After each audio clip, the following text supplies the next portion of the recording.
Hello, everybody out there in YouTube land, and welcome to DC Fans United. So today I've got three very special guests that are here with me.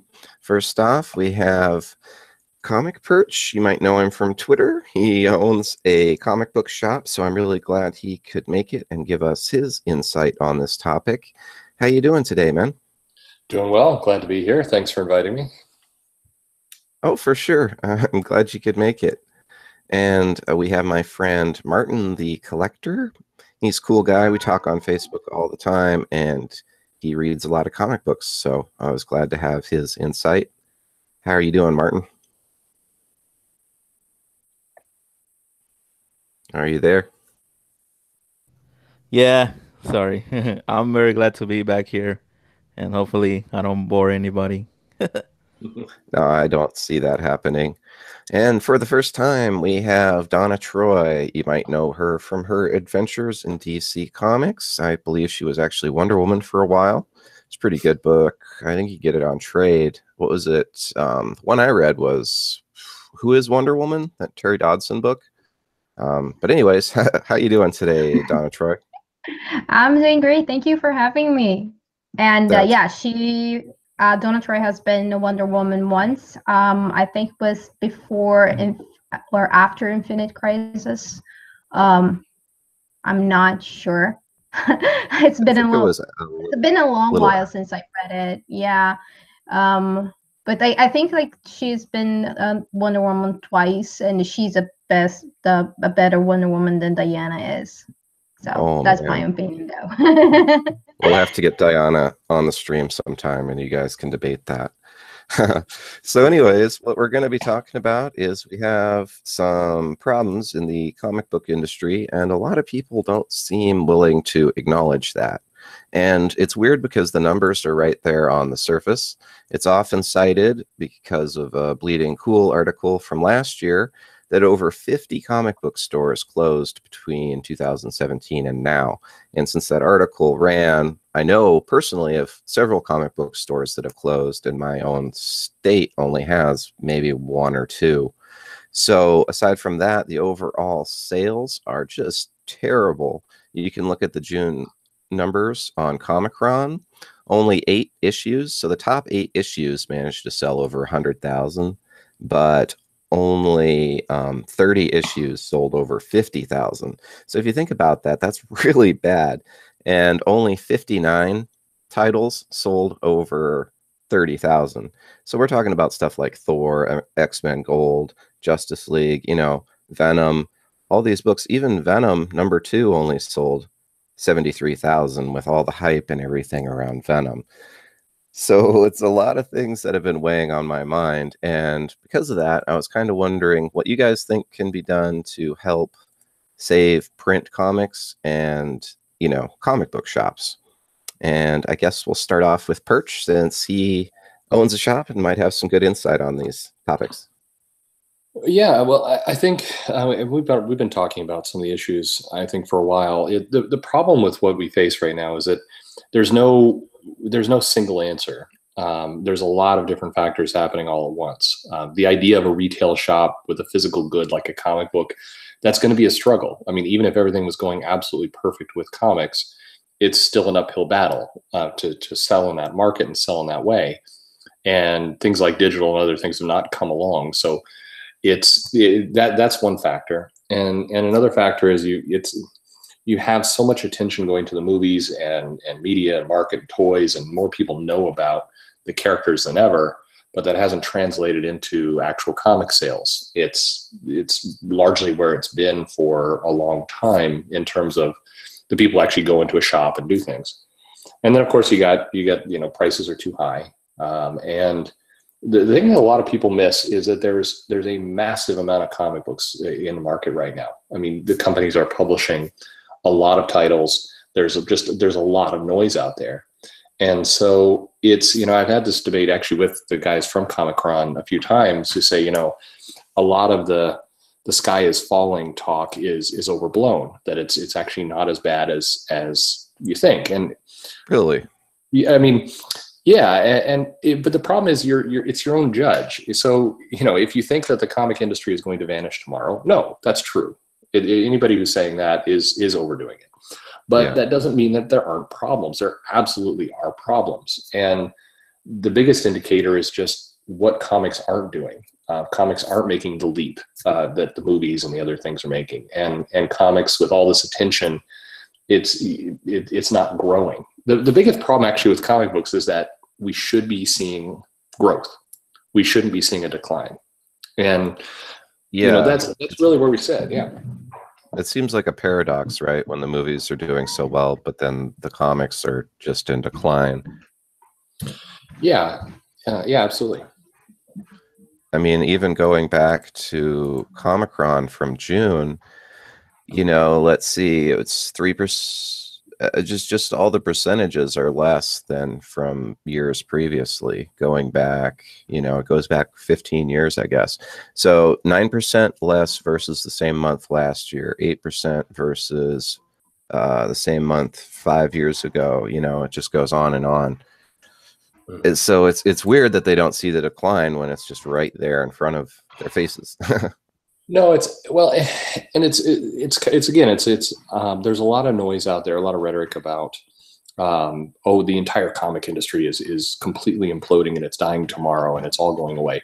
And then you get people naturally wanting to argue with that. And of course they're going to argue with that because it's this exaggerated position. But when you look at the numbers, like you've just read through, and you actually cite, and the biggest indicator is just how many more comics are going into the market and selling lower. How many comics are not surpassing 100,000? How there isn't something that's replaced the convenience store and the grocery store and the places where comics used to be mass distributed.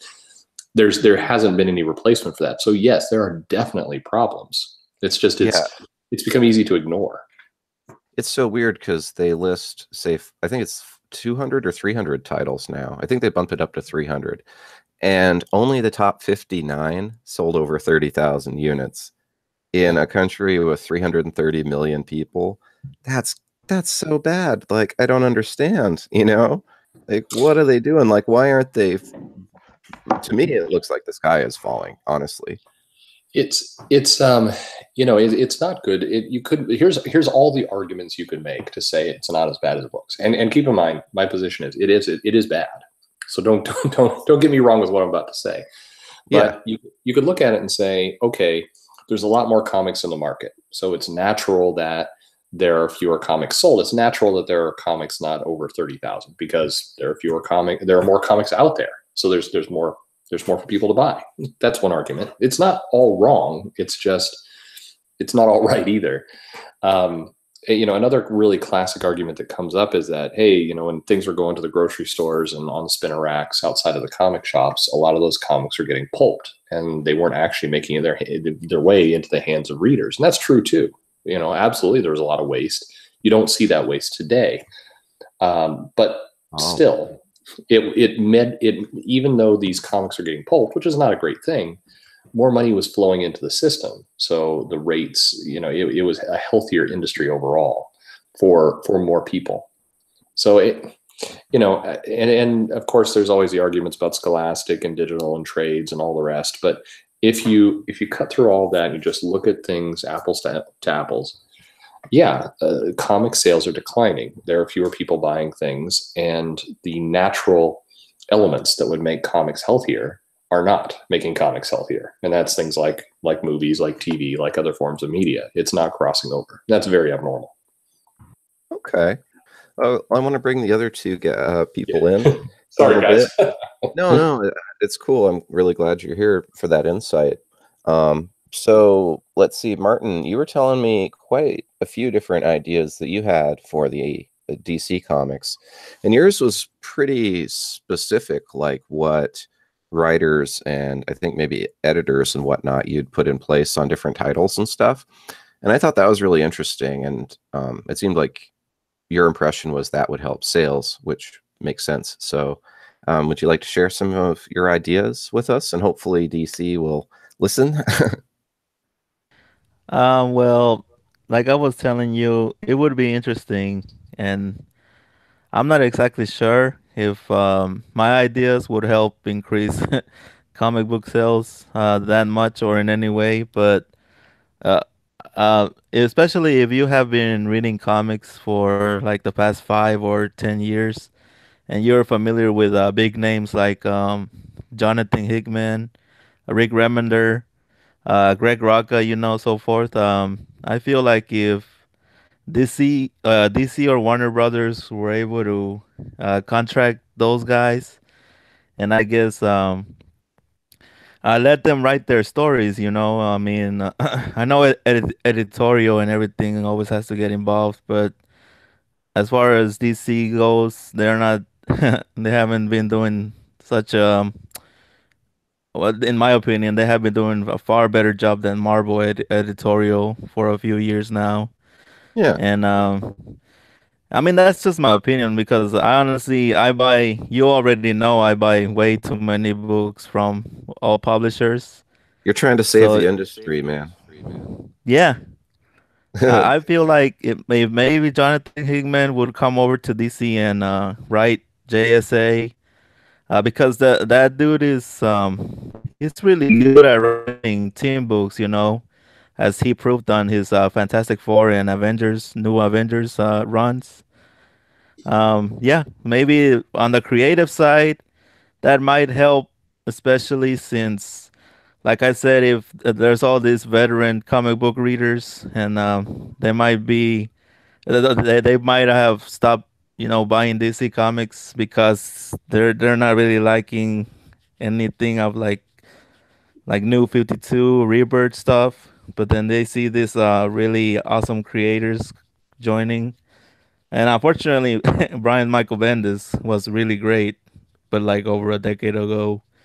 And DC has been promoting that dude way too much. And so far, he has not been doing a great job at all. And I that's really, just that's really really sad in my agree. opinion. Yeah, the So interest yeah. is off. Yeah. By the way, thank you for buying comics. I appreciate it. I'm glad you do, and I think your ideas are good. I mean, yeah, definitely getting some stronger creative talent would go a long way to get people excited about the books. Yeah, it makes sense too, knowing Martin. Like he said, he buys all kinds of books from different publishers. If I understand you right, you mostly follow writers and artists that you like, so it's almost not really a concern who the publisher is. Yeah, it's always been, especially when I'm looking at like independent creators and all that, and then I see Marvel and DC, bringing them over. I get really excited, and I mean, people who get tired of superhero stories and all that. I bet a lot of people are familiar with like Donny Cates because he's really well, he's doing pretty well now, but he was mostly very well known for his independent comics. And I think he's doing a pretty good job now at Marvel. And who knows if his career is he'll probably be up there with like Jeff Johns and all of them pretty soon. I Oh mean, yeah, that's what I think. from what I hear, he's And pretty then, much their best yeah. guy. So, but like it really sucks that there's way too many comic books out there now, and especially for people who are barely getting into comics, and then they see even on DC and Marvel, the big two, they see that there's so many titles to choose from. It might become overwhelming for them, and since none of the comics actually have anything to do with the movies, it also might, push them away in some form. Absolutely. I think there's a glut on the shelves. It's pretty much, to me, it's observable just from the low sales and what you see in the stores. But I want to bring Donna in on this a little bit too. So what are your ideas that you have that you'd, like to see the comics industry take to improve things? Maybe take Dandidio out of DC. The books were better. The books were better, and they were selling much better. If like I was looking at I was watching the other day a conversation that Cummings had with Brian Ball from Rags, the book, and they were talking about it, and that like rang the bell on my head, because it was like, I've never thought about it, because by the time that Don DiGio stepped out of the editorial position at DC Comics, the books were much better, the sales were better, and now that he stepped in again, and that Michael Bendis were hired to be at the Superman, and then we are now getting writers such as G.W. Willow and Kelly McCormick. It's just that, it's turning into Marvel, when Marvel was getting really bad books to sell. And I don't know. I agree with Perch that there is a lot of books out there, and so does the Didio and what's his name again? The guy from DC, God, yeah, Jing Lee. They were saying the other in an interview that was published on July 3rd that there are too many books out there, and the books are more expensive now, and DC raising the price on the books, it's certainly something that turned off a lot of people that were looking out for buying new books. And like I'm looking on DC side, because it's probably the publisher that I'm more buy books from, and I am dropping a lot of books. I'm dropping Wonder Woman, and I'm not gonna buy Aquaman, and I was too, because of Abnett, because I like his books, I like his writing. Is that because the writer changed on Wonder Woman? Yeah. That you're dropping? Yeah. Yeah. I actually liked James Robinson. I mean, I like his writing in general, but I thought he was good on Wonder Woman. Yeah, and that's the thing. Like, they're changing writers, and they're not giving the writers there are there right now a good timing to develop the stories, like they did with Superman. Peter Tomasi was doing a great job, and then he was taken out of the book. I don't know about like Aquaman, but I think that Abnett must have been doing a really good job, because the book sales were steady. They were constant, and people for the reviews that I saw on YouTube, they were like saying it was really good. It was a really book, and it was a book that you really could enjoy it. But then now with Kelly Sue McCormick, and I've read things of her, like I have the trade paperbacks of Captain Marvel, because I was tricked into buying it. That a friend of mine, a really good friend, I gotta say, he tricked me into buying it. He was like, "Oh, this is a really good book," and then I went and I bought it, and it was like, "Oh God, this is so cringy. Why did you tell me to do that? I'm gonna kill you." Oh, that's too bad. And like I didn't finish the last one. The last trade is just on it's still on plastic, because I was like, I don't know if I have the stomach to read this. I'm gonna rip it off. Like I've tried to read it so many times, and it was just not worth it.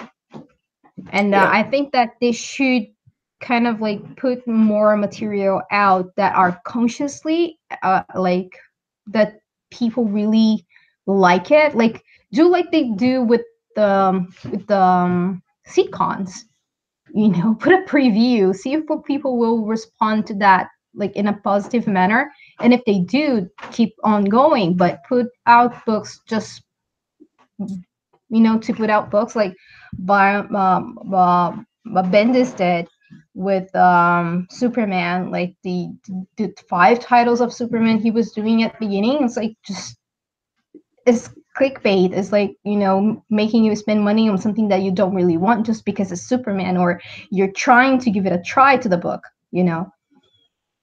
Yeah. They really overdid it with the Bendis is coming thing for ages on end. I think it's tough too with the titles, because DC owns so many IPs, so many characters. they, even with all these titles, they haven't brought a lot of people to the forefront. So it's kind of a paradox, I think. You know, people are clamoring for Shazam and Justice Society and all that. The Shazam book, I understand it's because of the movie, and I totally understand that they should put something that they are kind of publishing it in the big screen for everybody to see, and then that would attract more readers, especially kids, because that movie is definitely targeted to kids. But then if they want to do something like with more heroes or different characters, they could put like lower tier books, or do a group like the Justice League International, like put those people in the Justice League book. That would make sense, to bring like different characters to the scene, not give them individual books. Like I saw one time a girl claiming that she wanted the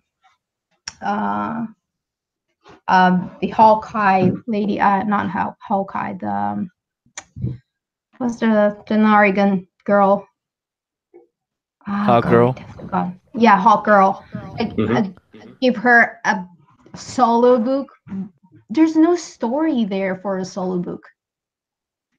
Well, plus too, Hawkman's got his own book, and she's already in Justice League. So yeah, I kind of agree with you on that one. There's no reason for you to do that. Or I remember one discussion that I had with another girl on the internet, because like I go for those discussions that I'm a woman and I don't understand why you want to do this, just to have more things to appeal to women. Like, this is not what we want. And I remember this one girl, she was like, oh, we should have another book for Wonder Woman. Like, why? There's not enough story for Wonder Woman right now. Why do we need another book for Wonder Woman? There's too many books, and it's going to be too expensive for the regular customer, because not everyone makes 5 figures every month to go and buy $100 worth of comics in a comic book store. And it's just like, people have to pay rent, people have kids, and they have to buy milk and diapers. Like, why do you think this is and are you going to buy it? I remember one friend, I told her, oh, Thor is now a woman, and she was like, oh, this is so cool. It's like, yeah, it's cool. Are you going to buy the book just because I told you Thor is a woman now? And she was like, maybe not. I'm not really into comics. Like, so why is so cool to you? It's not cool to me. It doesn't really makes me feel important just because Thor is a woman now, or because there's like 2 books of Wonder Woman out there, or because there's like 3 titles with Harley Quinn. You know, I'm not buying it, and then I'm not gonna buy it just because it's more one book with a woman being a protagonist. Because I like Batman, I don't like Harley Quinn, and I know a lot of other women feel just like that. You know, that's awesome. Yeah, no, that's well said. I mean, at the end of the day, this is kind of the weird place we're in. Is people who are going to come and buy comics, they want to buy comics they're going to enjoy. So if you want to say, I'm going to make this comic for women, or I'm going to make this comic for any particular demographic, it still has to be good. You can't forget that part. Because you can't just say, hey, this comic is made for women, so women are automatically just going to show up and buy the comic. They won't. They need to actually, you need to produce something that people are going to like, especially if you're going to be charging them $4 a month for it, or every 2 weeks. And that's the part that I struggle with, and I know a lot of other retailers struggle with, is we're told, hey, we're putting this thing out here and it's going to appeal to women. And we say, okay, great. We'd love to have more women in the store because they have money and we want money. But what are you doing with this title? And the response back often is, what do you mean? We're putting it out. It's for women. I'm like, but do we have a top tier artist on it? Do we have top tier writers, or a hook? Is there a storyline, or what kind of marketing are you going to do for it? Are you going to put out a book that people are actually going to come and enjoy? And the response back is, well, I don't know what you mean. We're putting out this book. It's for women. It's like, you got to do more than that. It can't just Perch. Perch, I got a question for you. In the 90s, Milestone was created by the guy who did an excellent job on Green Arrow. Like he was a Green Arrow guy for a long time. Were you a retailer back then? Yeah, my shop goes all the way back to '89, so I'm old. Okay. Yeah, but how did you guys feel when Milestone came into the market? Because it was directly to Black people. The marketing was direct to Black people, and they were saying that Black people were going to buy that, and at the end, not a lot of Black people were buying the book. More white people were buying the book because they were exposed to the DC books that the guys that were from Milestones were working on, especially the Green Arrow guy, and they end up like being merged into DC and just disappearing. How was for you back then with the Milestones? The interesting thought about Milestone is that when it came out, there was never any pressure from the publisher that we had to sell it, or it was our obligation to sell it, or that, you know, if we didn't order tons of copies of it, we were racist or something. It was an imprint, and the way that the publishers treated, the way the distributors treated was, you know, here's some comics. It's trying to appeal to a new market, and we're going to market. You know, we're going to advertise heavily into that market. And even when it was clear that the comic audience wasn't crossing over, that it, as you said, it was appealing to the fans of the creators who came from, you know, traditional books, there wasn't this outrage mentality of, you guys, you know, I don't know. It was a healthier time.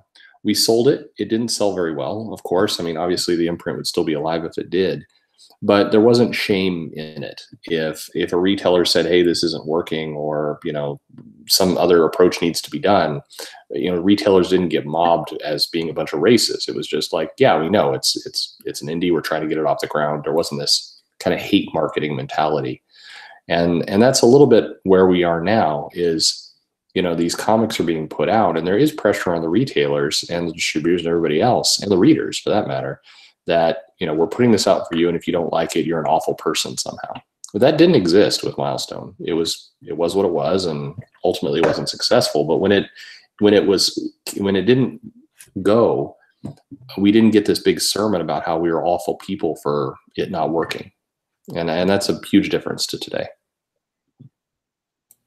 Yeah, it really sounds like it. Like whenever Dan Slott was saying all the comic book shops should get his Spider-Man, or, you know, good old Dan Slott making some ridiculous, you know, claims. Yeah, I mean, you know, you watch, I have complete compassion and sympathy, and I get it, and it's a good idea for the publishers to try and reach new markets, try and reach the young adult market, try and reach, that all makes complete sense. I mean, you're trying to bring more readers in. There's nothing wrong with that.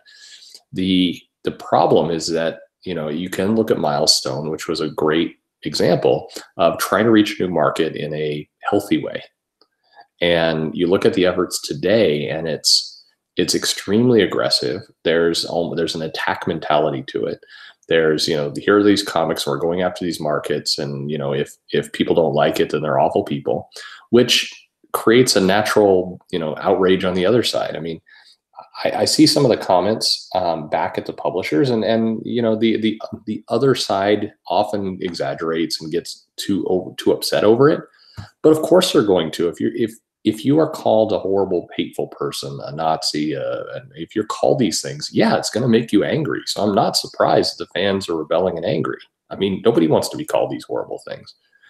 But not everyone is on the internet, though. Like, not everyone is seeing what Comicsgate is. And then I see this whole thing about, you know, independent media trying to cover it and trying to steal what this is all about, and then trying to mark us as like we are really far right. And then there's a lot of liberals and the people that are not as conservative, like as me, for example, that are in this community that, you know, are not it's like don't really like this kind of cover that like, for example, Rebel Media doing this cover. And I was so pissed because I used to follow them.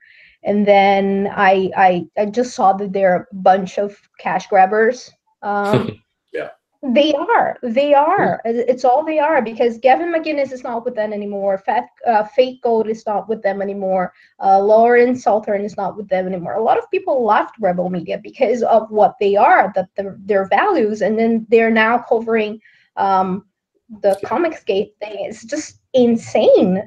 And they are trying to monetize on something that it's about having good books and not fighting the left. Like let the left be the left. That's their problem. But that we're going after the market, like for us, not for fighting the red commies. That's not what we are looking for here right now.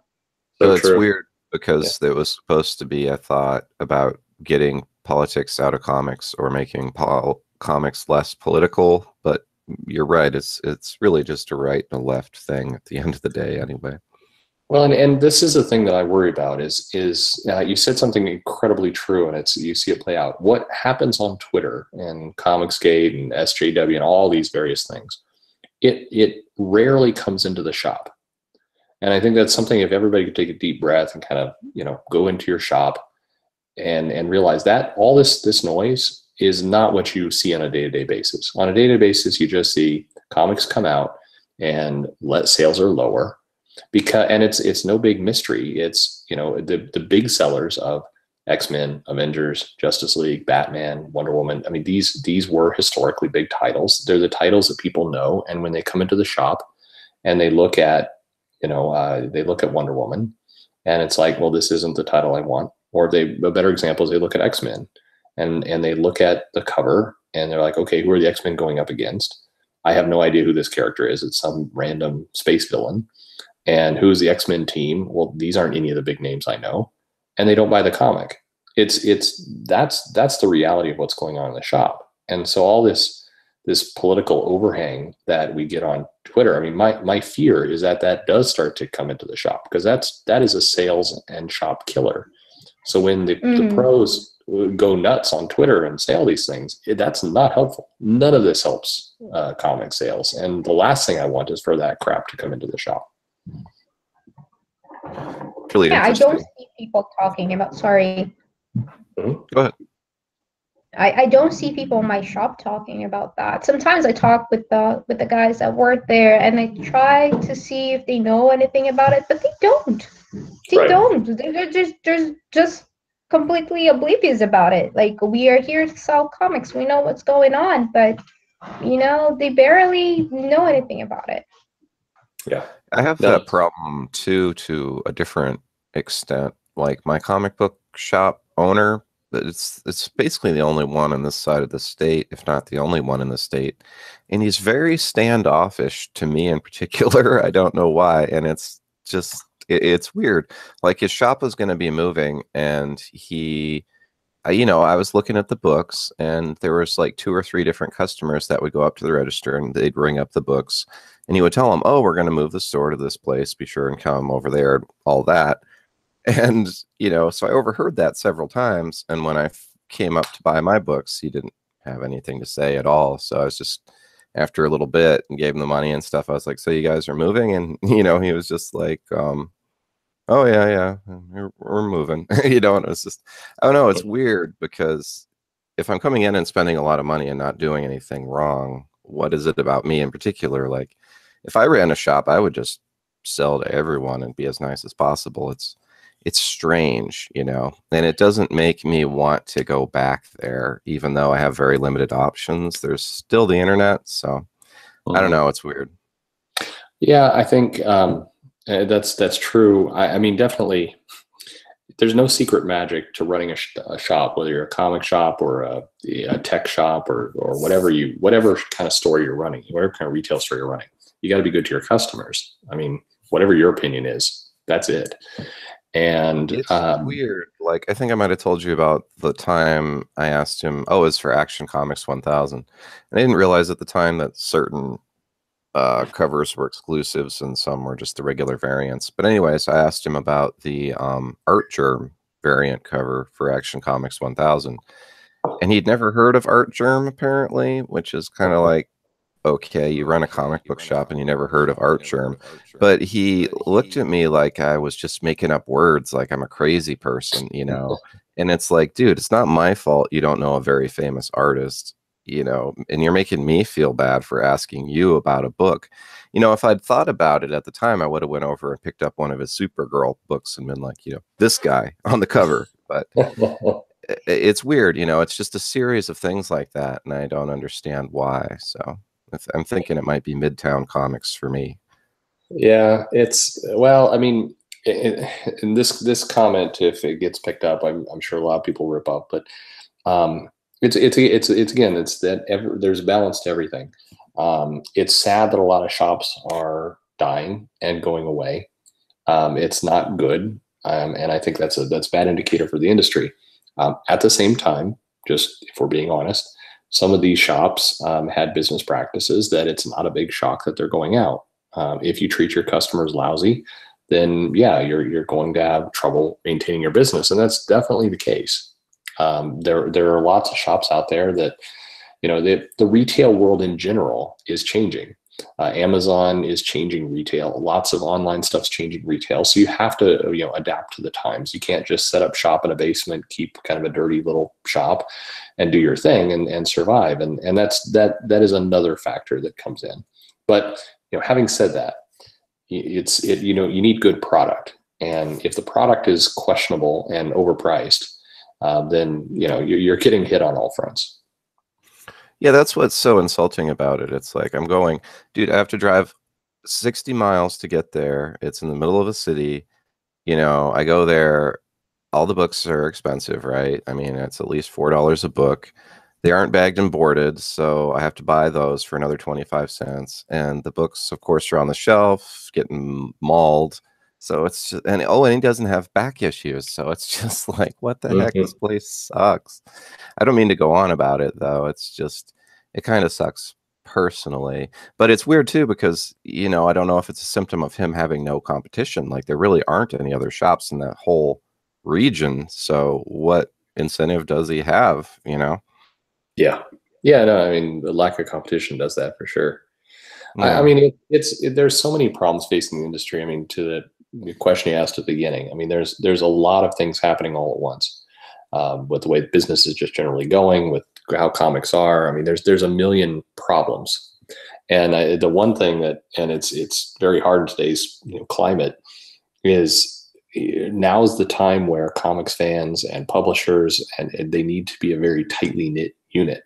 Publishers need to be doing everything they can to bring fans and readers in, to listen to them, to have a good relationship with them. They can't have this adversarial relationship that a lot of the publishers have now.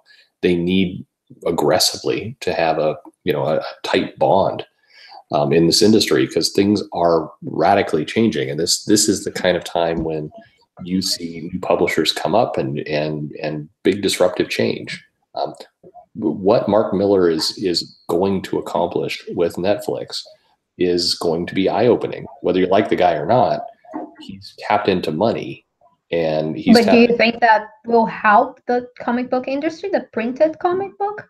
No, it's going to help Mark Miller. Yeah, definitely. Yeah. No, I don't think so.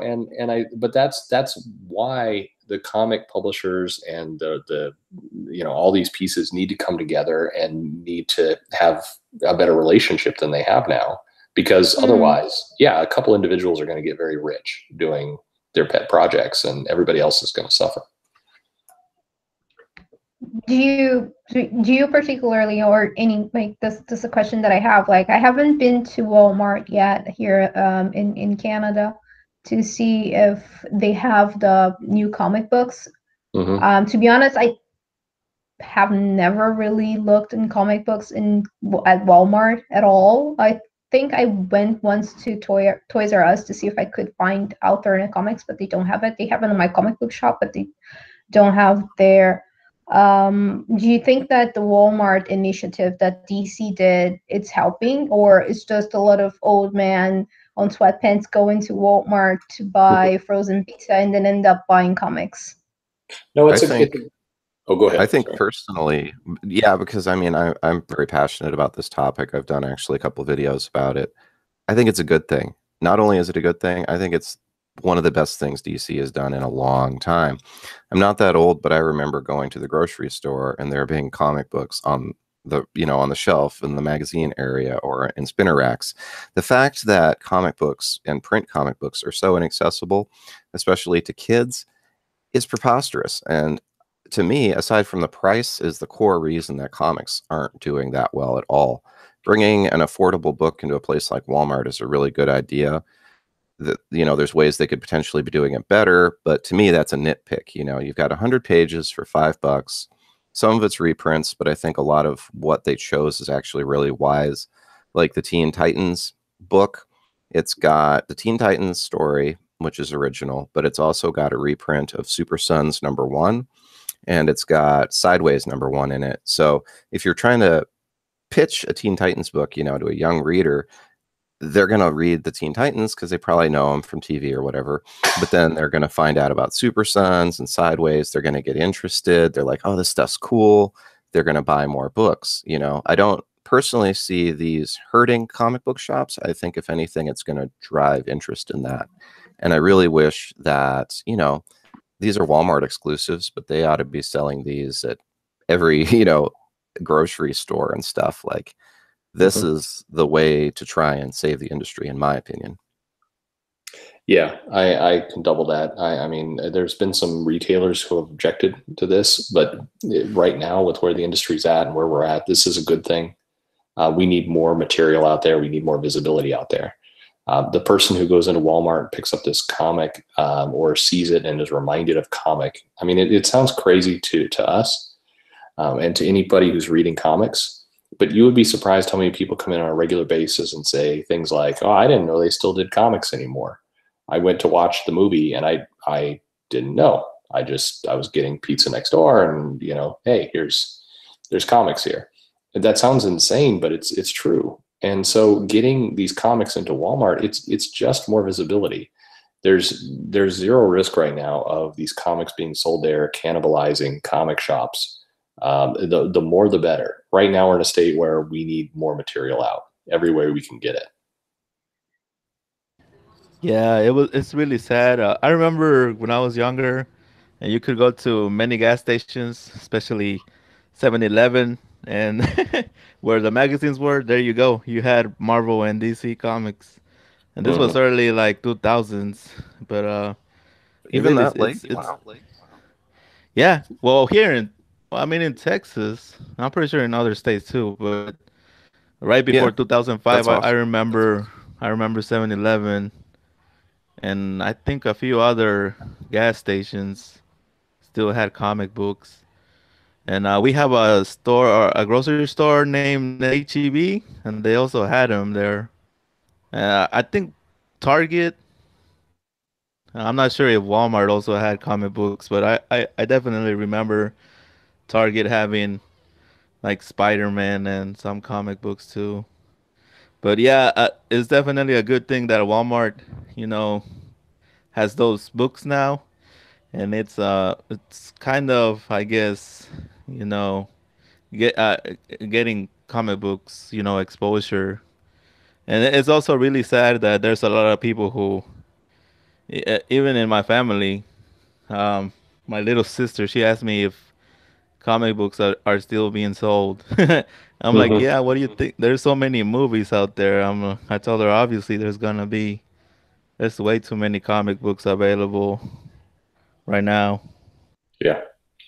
Yeah, and I should clarify. I think there are too many in terms of total amount of comics, but what there isn't too many of is distribution. There needs to be more comics in more places. I don't mean more comics itself. We've got plenty of comics. We just need more comics in shops, in lots of shops. Plenty Plenty of titles. I saw Alterna Comics asking out on Twitter people if what would be a good store that they would like convenience stores that they would like to have comics on, and some people were saying 7-Eleven. This is like, I think it's the more broad one across the borders in America and in Canada. And I totally agree. Like I go for a coffee every morning at 7-Eleven, and it would be nice to see some comic books there. Mm-hmm. Well, and the shop sales, again, I've had shops in different states and different areas as I've moved and done things. And it's when comics were sold in grocery stores and Walden Books was a thing, and you could get comics in more places, my sales were fine. It's not like those people were taking away sales. That's one of the big myths. The comics being out there, you still have what you get is you get people who get hooked somewhere else, and then come to me for back issues and come to me for other things. And then they become customers because they want to have that direct relationship. So the fact that they're gone, it hurts me. That's the reality of the comic business. And how many kids do you usually have in the store with the parents or without the parents? Because I don't think that kids nowadays are encouraged to read books anymore. Yeah. No, yeah, they're not. I mean, you know, one of the other kind of things that scares you every night is you realize that your clientele from the day is just getting older year by year. We're not getting younger kids in. We're not getting teens in. It's getting older, and that's why this whole push right now for publishers to appeal to the YA audience. It's like, yeah, I don't know. That's granted. They have money, but you're gonna have to do something very different to appeal to them than what you're doing now, because it's not working. I think it's weird too, because it wasn't all that long ago where reading a comic book was seen as like a really light activity, you know, and now people are like, oh, you got to read something. You know, especially you're talking about younger people. They're all, you know, it's a little cliche, but they're used to digital stuff, you know, and everything being displayed. You don't have to read it. So it's just a shift. And another issue with that is the digital sales aren't matching the loss in print sales. So it's strange, you know, it's like they just aren't interested in it, even if it's in a different format. Well, you know, I'll see if I can explain this well, but there's a big market right now for nostalgia bait kind of material, and there's a lot of talk about what millennials will and won't do, but people will buy comics. I mean, comics in theory should be a easy thing for them to buy. The problem that I see whenever there is somebody younger who comes into the shop and who hasn't been in there before and is kind of getting it for the first time, I hear this comment a lot, which is, wow, you know, this is expensive. I can get, you know, a movie for 2 of these. And so they're doing the math in their head, and they're like, yeah, I mean, I've got an iPhone and I can get a pretty cool game for free with, you know, some microtransactions in it, and basically play for a couple months and hours of time for the same cost as this one issue of, you know, Black Panther. And not that I'm picking on that, but it's like when the movie came out, we had a lot of people come in wanting to get comics, and they come in, they pick it up, and they're like, oh, first of all, this looks nothing like what I just saw in the movie theater. And second, you know, $5. I mean, Christ, I you know, they don't do it. They ought to do more reprints, right? Like, didn't they used to do all kinds of reprints back in the day? You know, if I haven't read it, it's new to me kind of thing. Put some Jack Kirby Black Panther on the shelves and for $1 and the kids will buy it, you know, like. Yeah, no, the True Believer stuff, I mean, there's a lot of attempts that are okay. I mean, you can get cheaper content out there, but it's just you've got to come in smarter than what they're doing, and it's a very expensive barrier to entry right now. And so what you do is you have an audience that's buying comics that have been buying comics for a decade, and they're sticking with it out of habit, and you're not bringing in the mass market. And the mass market loves comic book material. The movies do very, very well. I mean, it's striking when you look at Justice League and you say that thing's been a failure, and it's still bringing in hundreds of millions of dollars. I mean, that's still on some level success. But the I want to say the normies. You don't have to read. Yeah, exactly. You don't have to read. You don't have to read, and it's cheaper. I mean, 2 issues equals a movie ticket. It just doesn't add up. And it has a beginning and an end. It's not like you're gonna buy and this is like this has no end and you just keep buying it. Like there's some people want closure. Right. They do, and it's for some reason in comics it got popular for a lot of writers right now. I mean, they're writing again for the collectors and the hardcore fans, and so you get these things like these very decompressed storylines that are going to take 9 issues, and you're going to have an entire issue where people are just kind of talking over feelings before we get to the action. And if you're a comic collector and you've been collecting for decades, this is probably a cool issue for you to have that moment.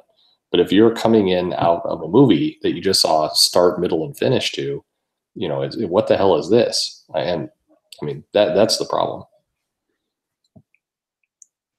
No, that makes sense.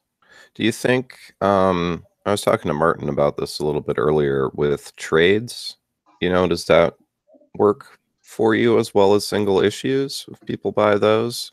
Because that would have a more complete thing, you know, a start and a finish. Yeah, I mean, trades did. If you chart the sale of trades, you see that trades grew, but you see that trades are also on the decline. And there's a lot of people speculating this. I was in San Diego, and there was a lot of people talking about this topic. The problem is if you look at trades, the ones that are doing well are the ones that have done well for 10 years or more. The new titles. The new trades are not doing nearly as well as they did a couple of years ago. And the reason is you don't have complete stories again. I think Donna's made the point. You don't, even in a trade, you don't get a beginning, middle, and end. You get just kind of a collection of stuff that goes on. Even though they collect arcs, it's not really an arc, not like the Watchmen was or some of the John Byrne X-Men stuff was. I mean, the comics are just kind of there. We're seeing a softness to the trade market, and this is one of the reasons why.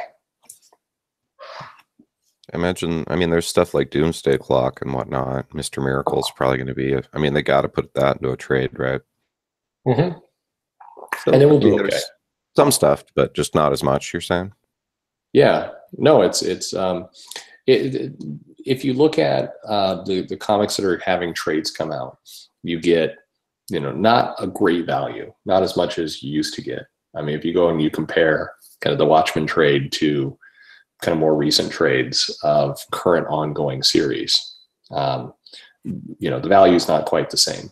And then also the trades are just kind of collecting a handful of random issues. It's not collecting a true story. You're getting kind of a taste of the middle of a story.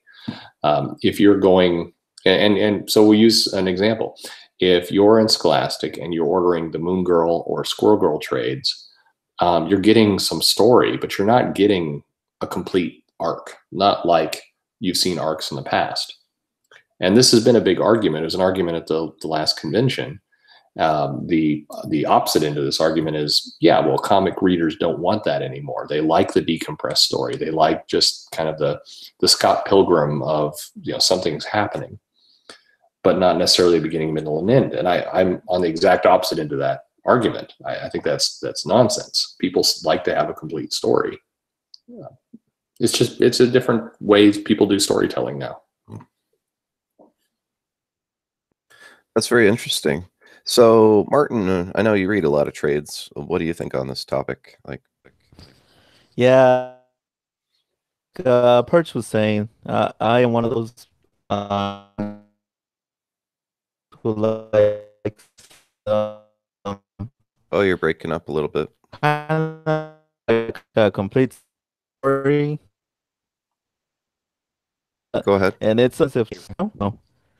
I was just saying that it's a little since single issues are a bit too expensive now.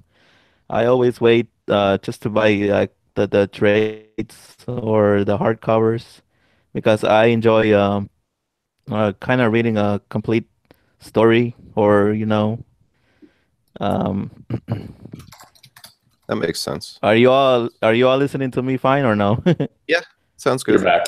Yeah, you're back. Oh, okay.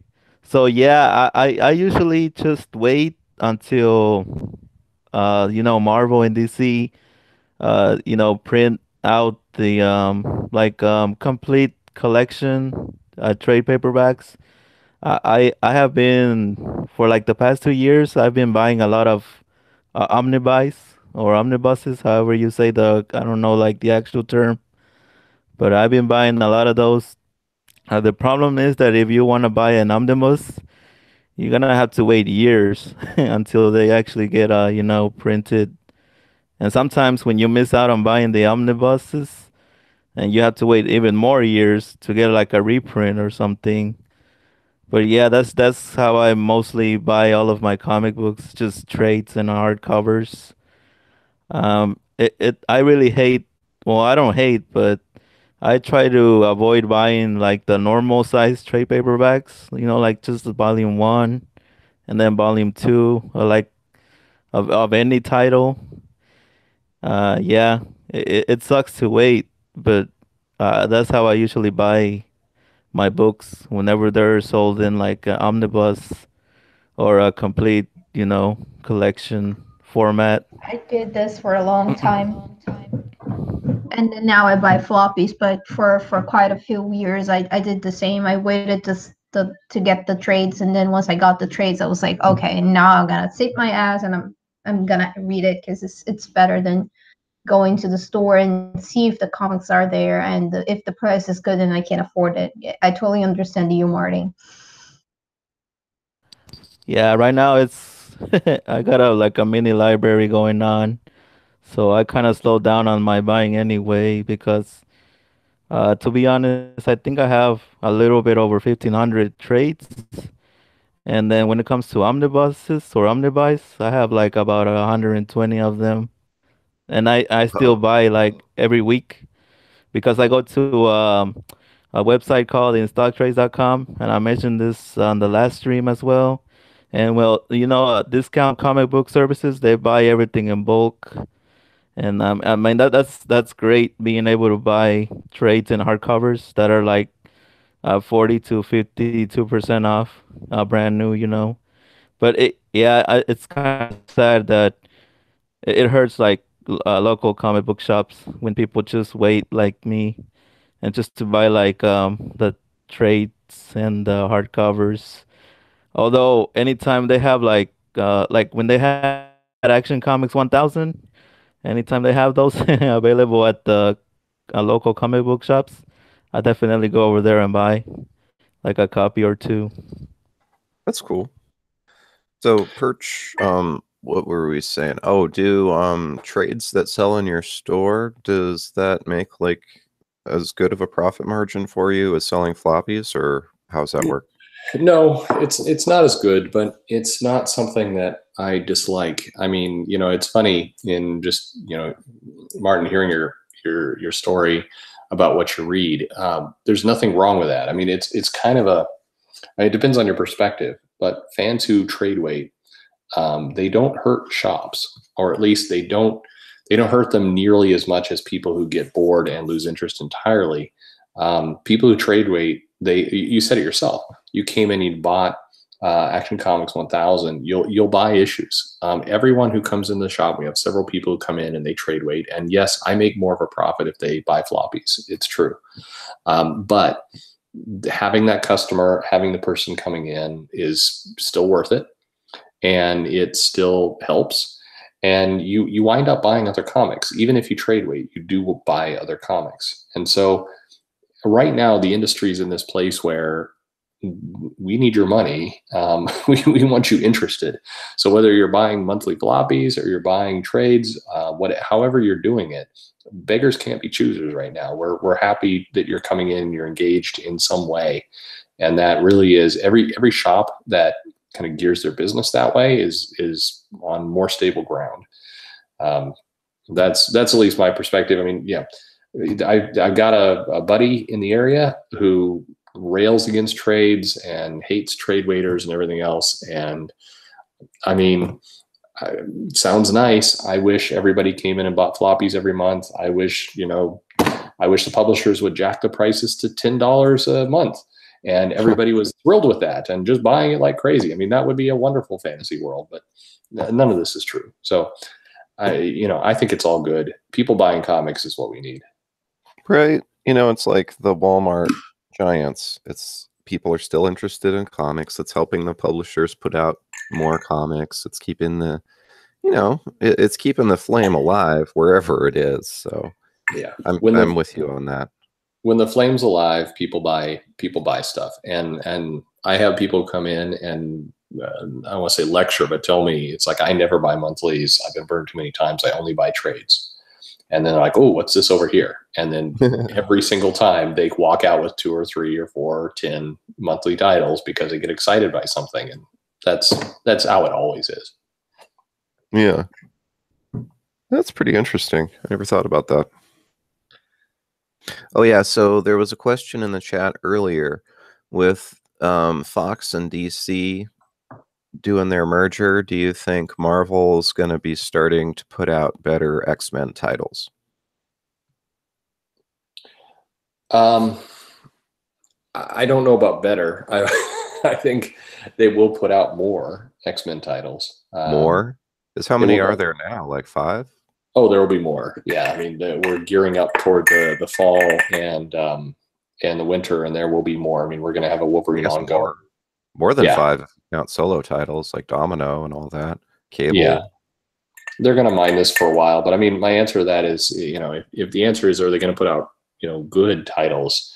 I mean, are people happy with, Doctor Strange and Captain America and the Avengers and the state it's in now? If you're happy with the state it's in now, then I guess my answer is yes, there will be good titles out there. But, Disney's owned these Avengers properties and we see the state of them. So X-Men will be the same. They will push them more aggressively. You will see more marketing. You'll see X-Men characters show up on posters. But whether or not the content's good, I think somebody asked a question a long time back is Marvel going to clean house in editorial? And the answer there is that's what needs to happen. I mean, all having the X-Men come under the Disney umbrella won't mean much if they don't clean house in editorial. Do you think shaking up the editorial at Marvel and honestly DC too, do you think that would go a long way to fixing all these problems?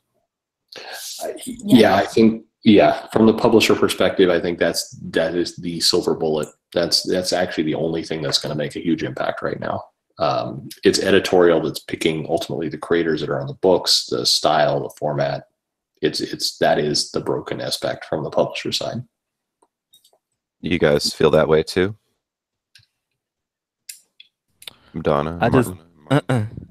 I just think it's now that DC or DC, sorry, now that Disney has the Fox Studios or whatever, or at least that's what I think. They're not trying to push Inhumans anymore. They're not trying to like replace the X-Men, but I think any publisher that is big, like DC, Image, or Marvel, Dark Horse, they need to focus more on writing great stories, and also not just having put out many comic books, because like you said, like the monthly sales are pretty bad, and just releasing a bunch of titles for Batman, Superman, and like the stories are very poor quality, and the art is not so great.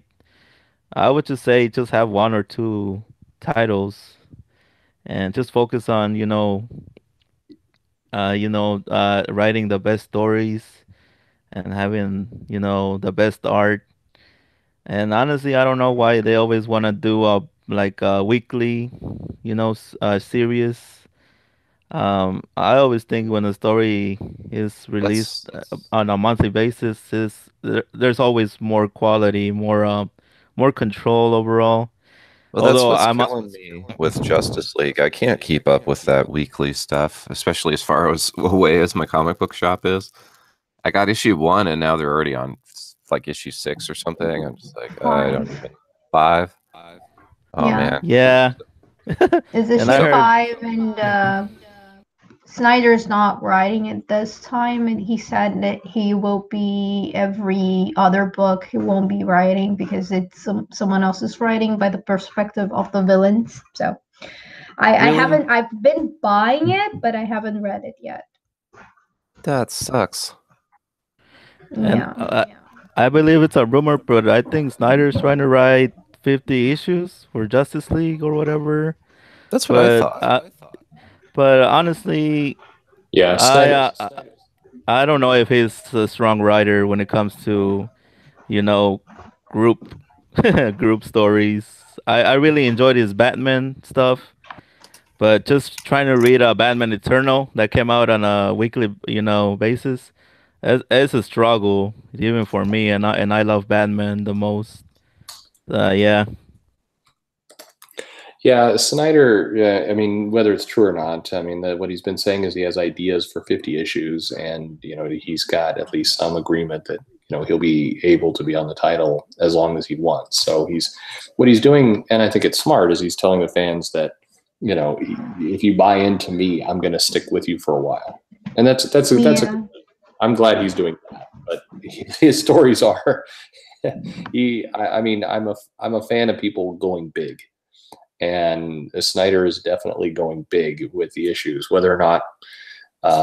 It's almost. I said this on Larry's show a couple days ago. It's almost a comical read because it is.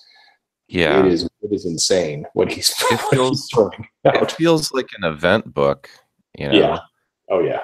Which is what he said he's going to do. So I think it's what he does, and he writes events. It's just like Tom King, Bendis. PSTD, and Grant Morrison's brand is meta-linguistics. This is his brand, and it's just how he will be doing the book.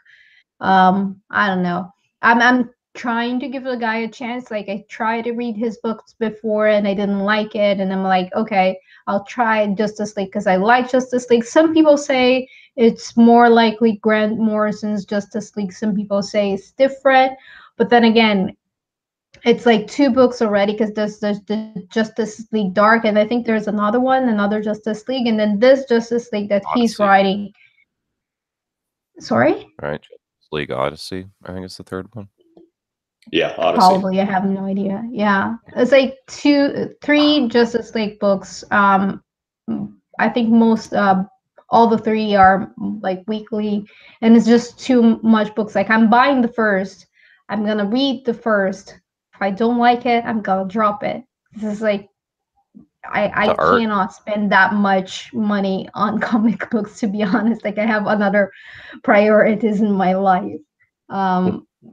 Absolutely. And it's like it comes to this, like when you start thinking like, how many books am I buying monthly, how much money I'm spending monthly. I was going to drop some books, but then now I'm buying 3 more books just because I wanted to give it a try.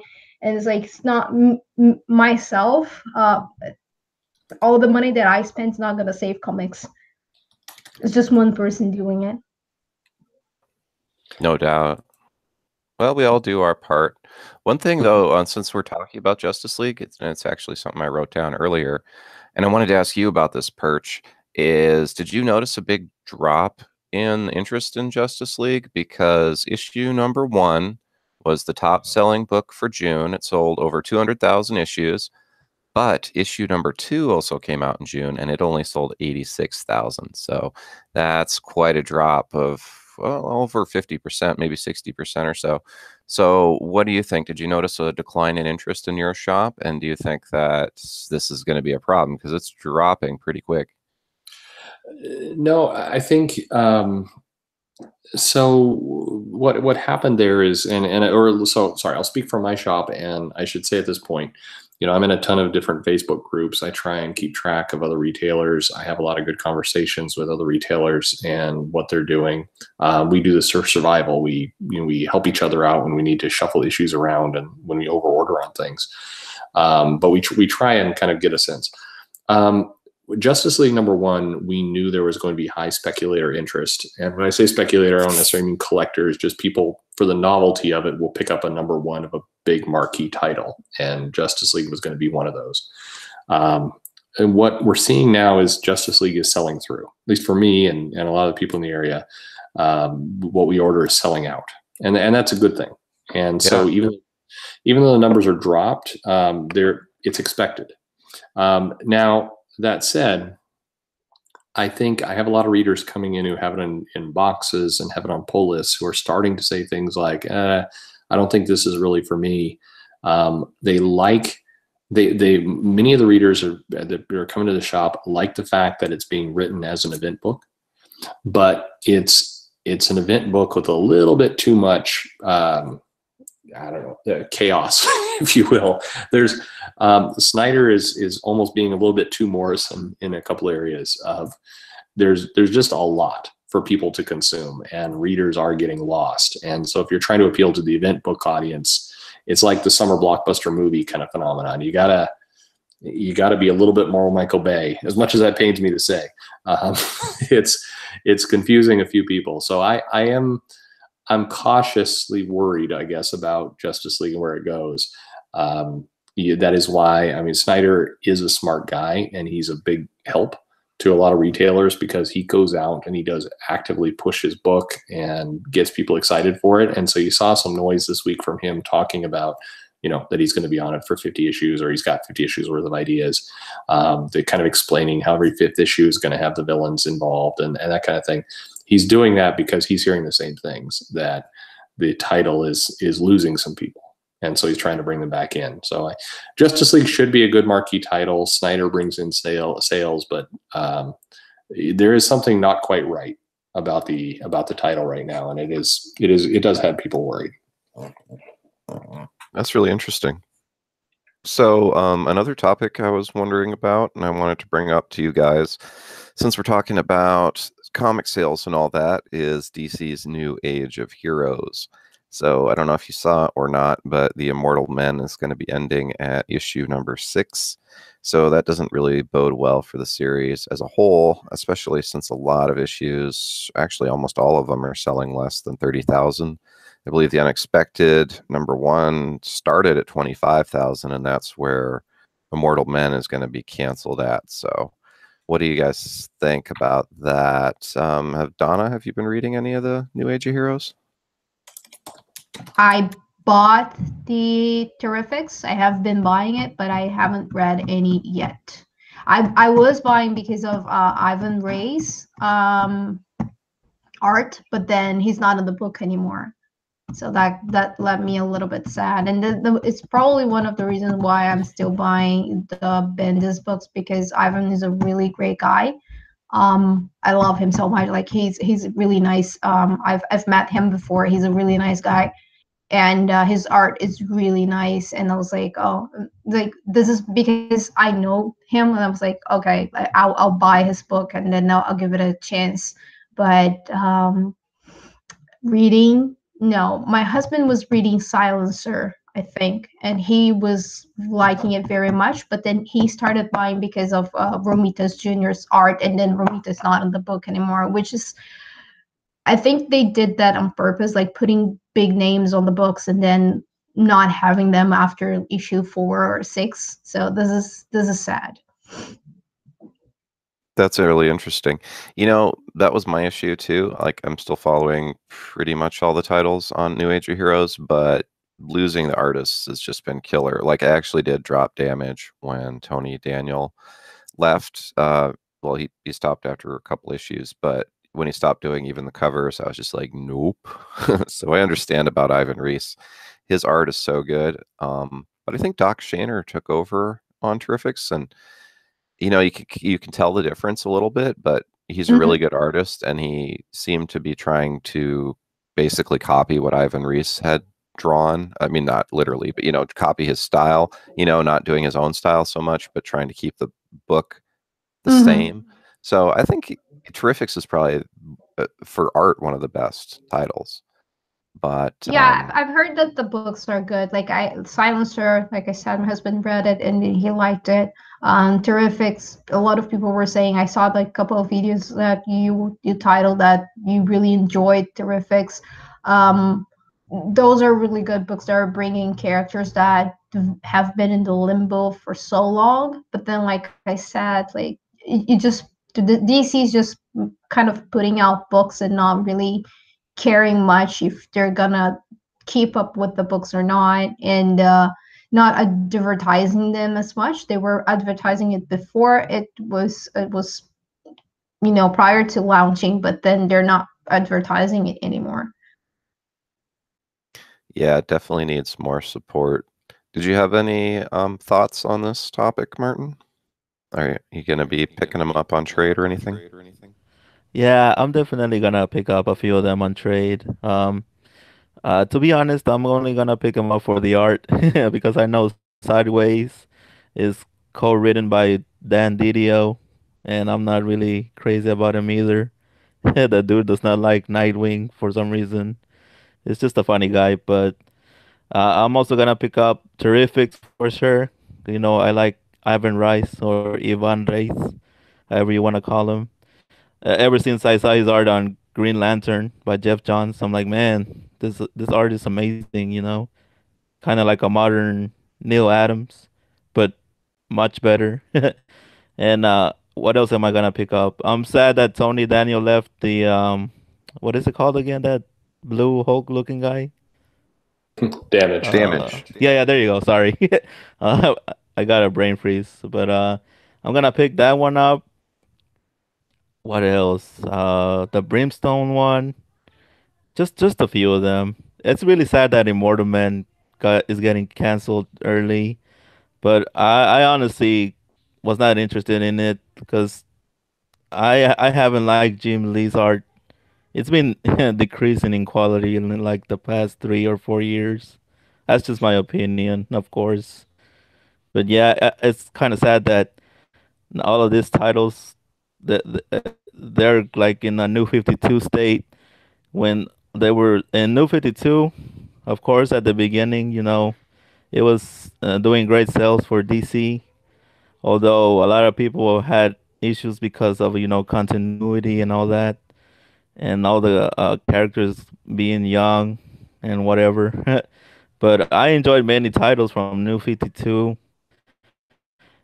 It's really sad that all the ones that had great stories got canceled like after 10 or 12 issues goes because people are used to buying like the big popular titles, so it's gonna happen. Yeah, I liked some of the New 52 stuff too. It gets more hate overall than I think it deserved. It wasn't Yeah, perfect. It wasn't perfect. it really is unfortunate that the New Age of Heroes. Yeah, it was. At first, I was really excited because, like you said, there's all these great writers and artists, but then the artist left after a few issues. That's just disappointing. And Doc Shaner is pretty awesome, so I'm really excited to get Terrifics. And Yeah, I believe if there's ever a Shazam book or anything like that, he'll definitely be perfect for that title. yeah. I was really disappointed when Ivan Reis left, and then I got the next issue, and it's actually a different artist. I think on issue it's like 3 or 4. They had a fill-in artist, and he did a pretty good job too. And then yeah, Doc Shaner took over, and I was like, this is really good. I actually didn't have any problems with it, so I really hope Terrifics keeps ongoing. Yeah. I just don't like.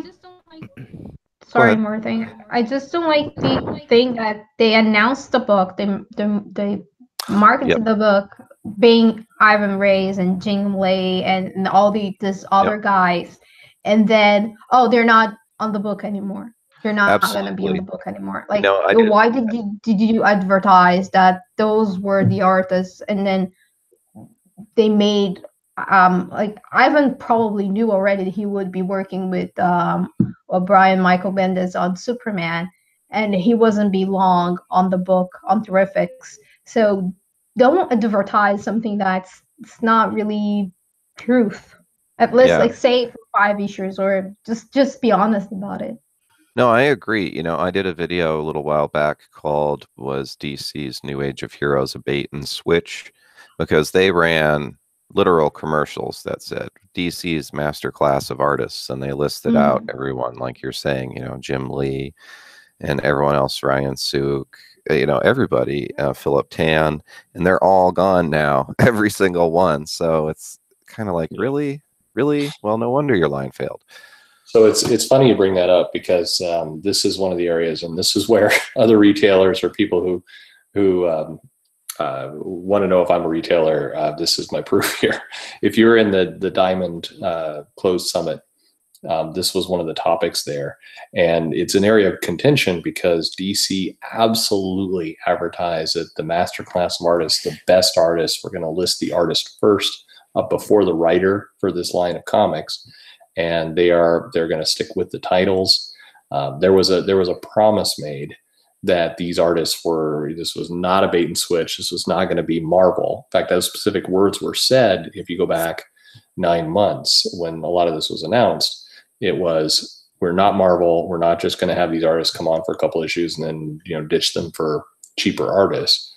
That promise was made. And so there was a big argument that took place down in San Diego around this exact topic where, suddenly people are backtracking going, no, we never said any of that. They absolutely did. This was supposed to be the renaissance of tier 1 art doing new characters. And so it's a shame because some of the concepts are really good, but there's a definite feeling of mistrust.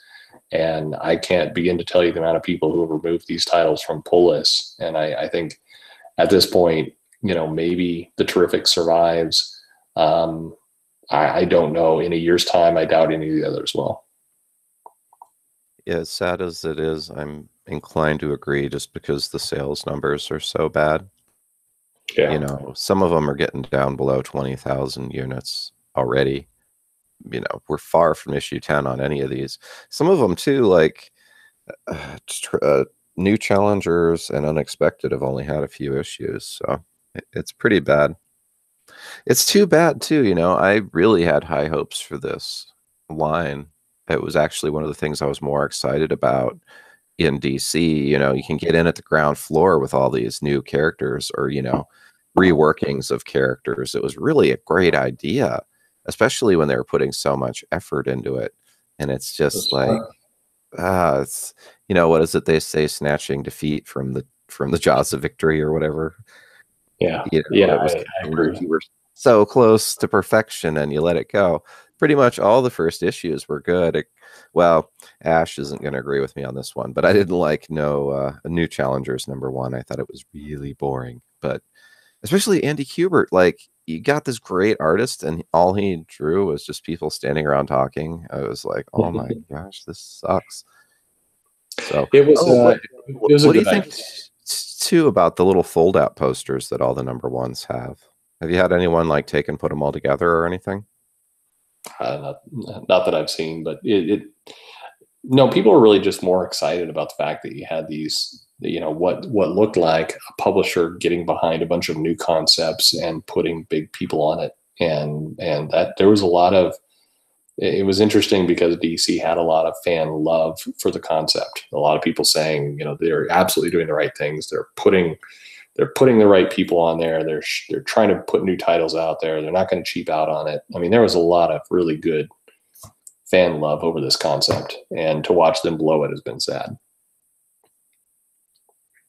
Yeah, kind of a disappointing thing.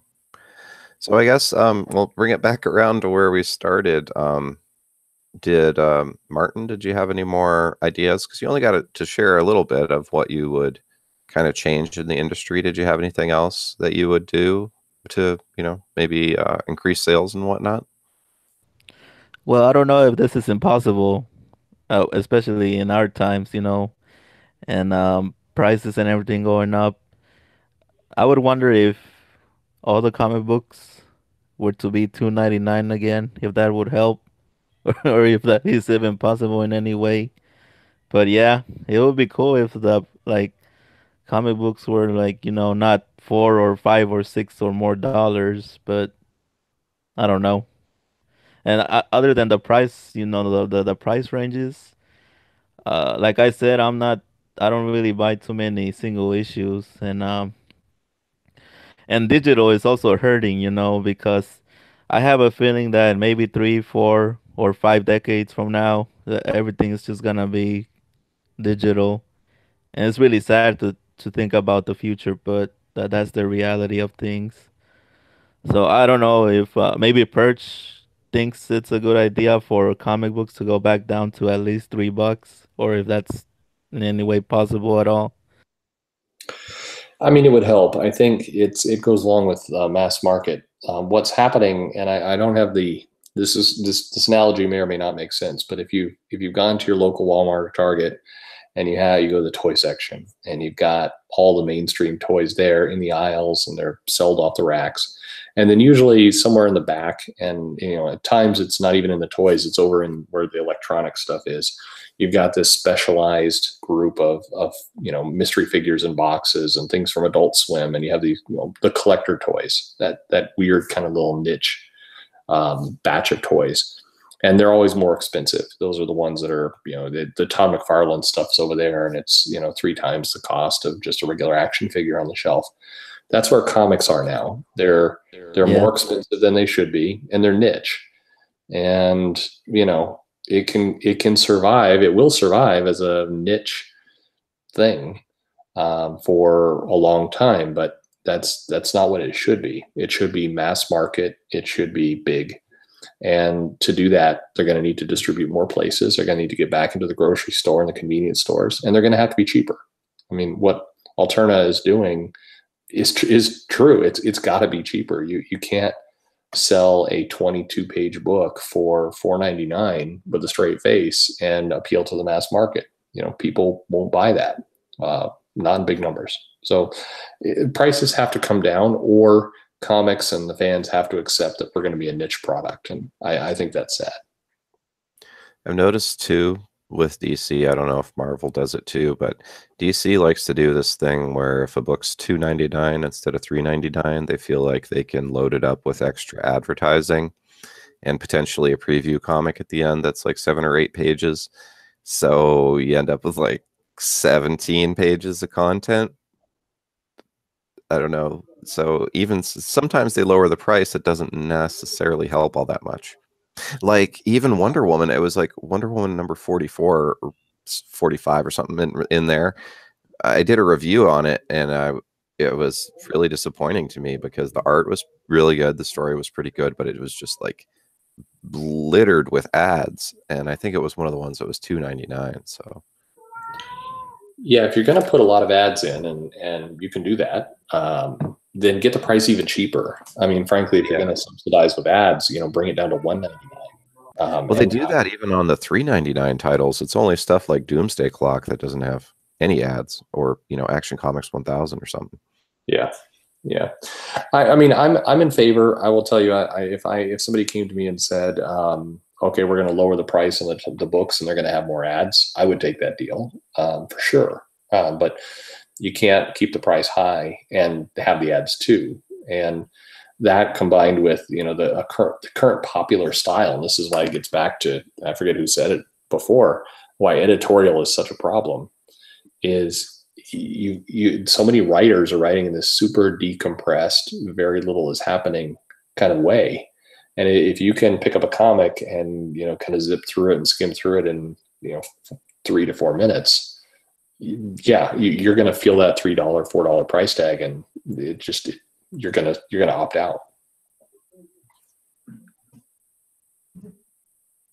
One thing I was thinking with the price tag, do you think it would help if they included a digital copy? Because some of them do. Like, I know my Justice League #1 came with a digital copy, but most DC titles don't seem to. Do you think that would help? It's nice. I mean, I'm curious to hear Donna's opinion and Martin's opinion on this. But I mean, from a comics, from my perspective, it's funny if the title is not very good, then giving you a free digital version, I mean, who's going to go? It's not like you're going to go read a bad comic twice. Well, I was thinking more so, and of course this would work better with a good comic, but because you've already bought it, sure, but then you're essentially given a free copy. Myself, and I know a lot of other people are inclined to just give that away to someone. Yeah, that's growing your audience like 2 for 1, basically. And what's funny is that when digital came out, about I'm losing track of time, 5-6 years ago, and DC was going to do digital first. A lot of the retailers were pissed. One of the things DC said was that they were going to market this idea of a free digital copy as, or no, Miss Marvel, I'm sorry, I'm turned around. They said that they were going to really promote the idea of you read your physical book and you give your digital away. They're going to make ways that, you know, you can quickly share your digital code with your friends on Facebook or Twitter or something. That's a good idea, but they never did that, and it never really got pushed out that way. Interesting. Well, what do you think, Donna? Sorry, what was the question again about the free digital on the DC books? Yeah. Well, sometimes I give them away, but I don't know as much people that, you know, would not would have that, you know, read it, because they also buy the comic books, or they get a version for free on the dark web. They're not really into going to Comixology to get the book, you know. So well, yeah, and it's like even friends that I have that they're from Brazil, for example, they don't get to buy the books like I do every week, but then they go online and they download the packs and they read it that way. And it's like, for them, they are like a year and a half behind, and I don't buy as many books as they wanted to read. And then not all of the DC books come with the digital code, and you can only share with one of your friends, not all of your friends. So I don't really share those, and I've been people have shared with me, but I don't know what I did, and I did it wrong, and I end up paying for the book. It's kind of weird the way they do it. I don't know. It's just that I'm not used to it, but it is a little weird. You know, I wish it was on Comixology. I think DC actually has their own thing that you have to go to, like dccomics.com, and log in there. Mm-hmm. Yeah. So that's another thing. They probably ought to improve their subscription service or whatever. Because that was honestly part of why I gave it away. I just didn't want to deal with all that. Mm-hmm. I thought of, like, because now DC has the DC Universe that's probably going to be available first in America. And I thought that if they put out some really good old comics like George Perez, Teen Titans, or Jack Kirby's, you know, Fourth World books, or Carl Kessel and the Dungeons 90s books, like from Superboy or Superman, digitally, the digital copies on their service, that would be really, really cool. But I don't think they're going to do that. Just probably going to be like some really you know, digital comics or something like that just going to do it for the internet, like they did for Walmart stores that are exclusively for that kind of service. I don't know. No, it's a good take. What do you think, Martin? What was the question again, though? Because just as far as digital comics, I guess we can broaden it. Essentially, we were wondering if digital, you know, getting a free digital comic would help. And also, do you think if, you know, digital can step in and kind of fill the gap that's happening with, you know, print being in decline? Well, like I mentioned earlier, like in a few decades, digital will probably take over everything. But right now, it's a cool thing for or maybe a good idea for digital copies to be included. Whenever you purchase a single issue, or to maybe that way people can share it with their friends or family members or anybody who is trying to get into comic books. Okay. I mean, it doesn't hurt, right? Yeah, that's pretty much all I gotta say about digital, you know, because I do like. Sorry. Really hurt. Don't know. Sorry. Digital won't take over. Well, not at least not until like a few decades from now, for sure. Yeah, right now it's not filling in enough to make up for the losses. And also it cuts out people like our friend Perch here. What are you going to do when it becomes a digital age? Even more so than it already is. Well, I think retailers adapt. I mean, I have friends and I do business over in Asia a lot, where digital is actually a functioning part of the ecosystem. I mean, the store changes and maybe vanishes. I mean, I can be pissed about that, but that's not going to change progress. I mean, the reality is, digital has two problems right now, at least for Western culture and the U.S. First the price. Well, I guess there's three problems. One, the price on digital is too high. If you think about what the music industry went through, you can't match the prices of print. They kind of have to, but that's going to be a barrier. The second problem is the reader itself is too expensive. In Japan, where digital is very popular, most people are reading on their phones or on the PCs they have anyway. The idea of having to buy a separate tablet to read a comic is just, that's not really how the industry works over there. So they specifically, curated the books to be friendly on a mobile phone, and people got used to that very early. That's going to be very hard for people to do here in the US. But the last problem, and I think it's the biggest one, is that it's not easy to get a comic on a digital phone or a tablet. And that may sound weird to people, but it's if you think about going to get a comic, if you have to go and log into a subscription service, you have to go to Comixology, you have to go to DC, and you have to grab this thing and pull it down. And you think about that experience compared to logging in and seeing a message coming in from Facebook.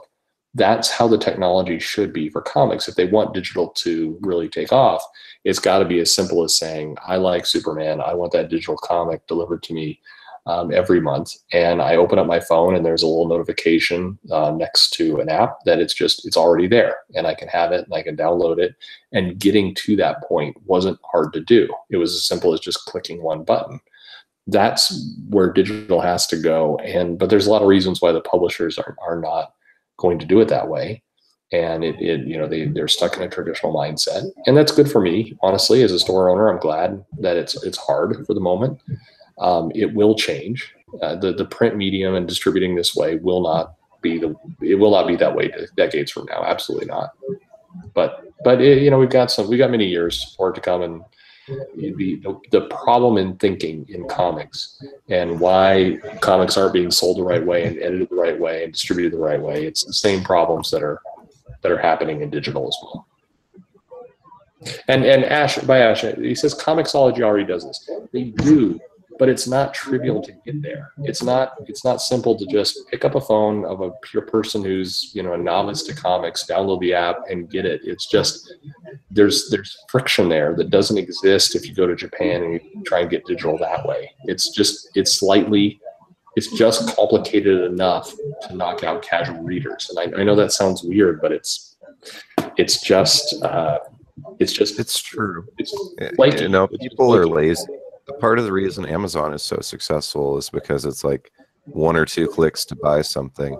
Right. So many retail sites, you have to type in a bunch of stuff every time you go there. It's a whole big ordeal. The easier, the better, no doubt. Yeah, it's a maturing industry, and it's something that's going to change, and it is eye-opening if you look at how it works in nations and cultures where digital is popular. It's hard to really quantify why it's harder, and maybe that's something I should do at some point. But it's trickier here. It's just mentally trickier for people to get their heads around it than it is there. Okay. Pretty cool.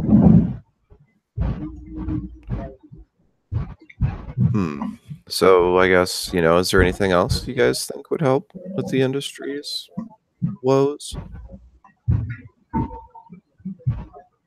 This is where everyone gets quiet, huh? Well, what do you? We already shared like, well, I Yeah. already shared all the ideas I had at least. Well, the main ideas, because it's really insane to think about how well the movie industry is doing, um, and they'll probably continue to do very well for like the next 5 or 10 years, and yet a lot of those people, um, they have no idea about the comic books. Very few of them even, attempt to go search for a comic book, whether it be on a digital format or just, search for a local comic book shop or on Amazon or anything like that.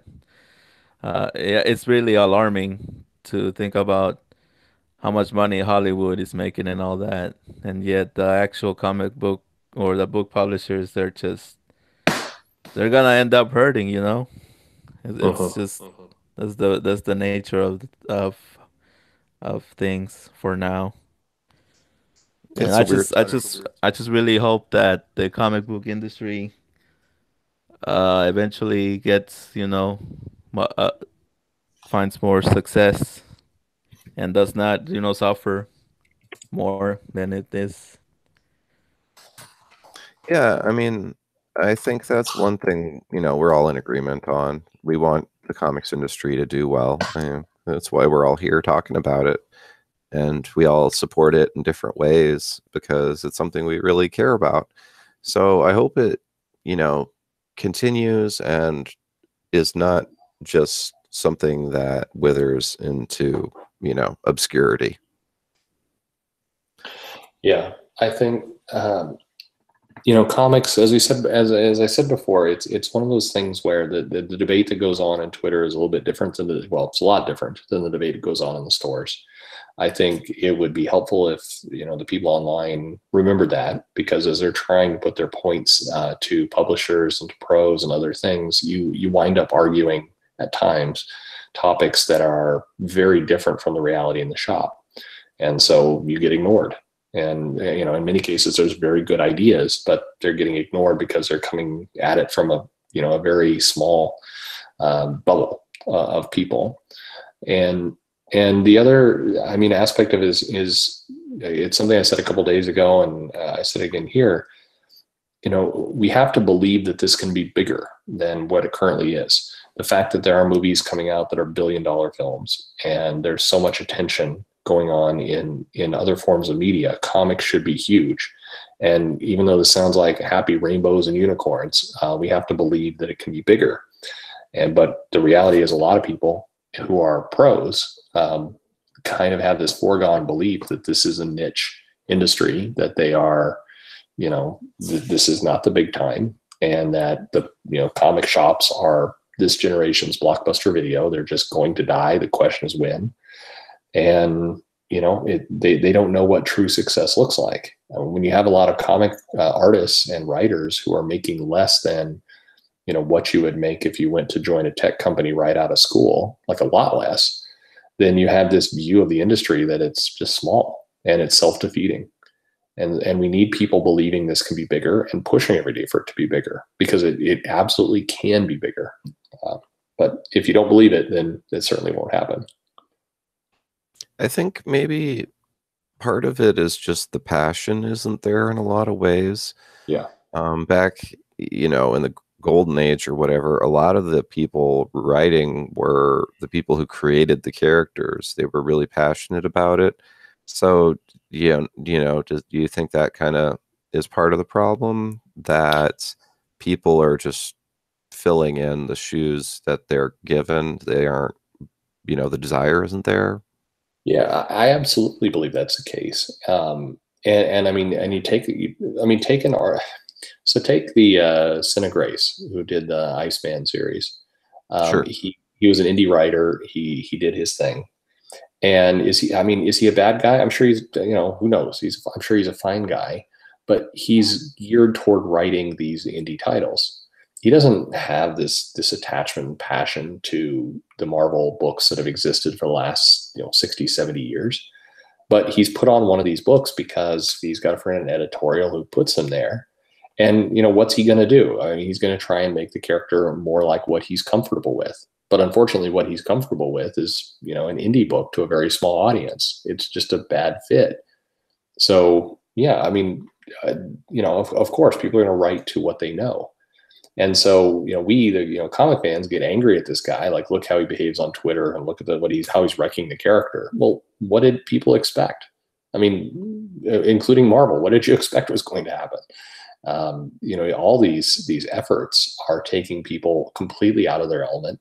They're putting them on big time, characters with a lot of history that they didn't create, and expecting good things to happen. It's not going to happen. And on top of all that, a lot of these people are being paid, 35, 40, 45,000 a year. And that's not enough money to just create. I mean, if you think about, again, what movies and what TV producers and others make, it's not enough cash to get excited about a book. So you're gonna get what you pay for, and that's what we've got. I guess there isn't much that can be done about that, though.